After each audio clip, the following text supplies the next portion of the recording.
জলাবদ্ধতার দুঃখ দুর্দশা রয়েই গেল বরিশালবাসীর।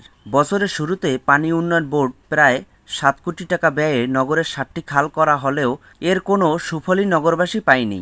বৈরী আবহাওয়ার কারণে গত এক সপ্তাহ ধরে বৃষ্টির প্রভাবে তলিয়ে গেছে নগরীর 30টি ওয়ার্ডের অনেক এলাকা। পানির তোড়ে সড়কে চলাচল করা কষ্টসাধ্য হয়ে পড়েছে। রাজনৈতিক পরিবর্তন হলেও এলাকার জনগণের ভাগ্য আর পরিবর্তন ঘটেনি। এসব এলাকায় থাকা মানুষের দুর্দশা দেখার যেন কেউ নেই। নগরীর সরকারি সৈয়দ হাতেম আলী কলেজ থেকে বটতলা পর্যন্ত সড়কের দুই পাশেই লক্ষাধিক মানুষের বসবাস। বৃষ্টি হলেই একপাশের সড়কে জলাবদ্ধতার কারণে চলাচল করা কষ্টসাধ্য হয়ে পড়ে। এমন জলাবদ্ধতার সৃষ্টি হয় তার মধ্যে গোরস্থান রোড, সার্কুলার রোড, কালীবাড়ি রোড, করিমকুটির সড়ক, শাহপরান সড়ক, আমিরকুটির, কাজীপাড়া, কলেজ এভিনিউ সহ অন্যতম।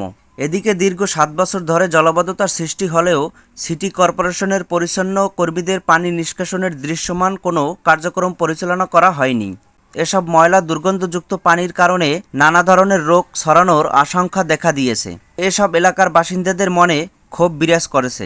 খুব শীঘ্রই তারা এই দুর্গতি থেকে মুক্তি চায়।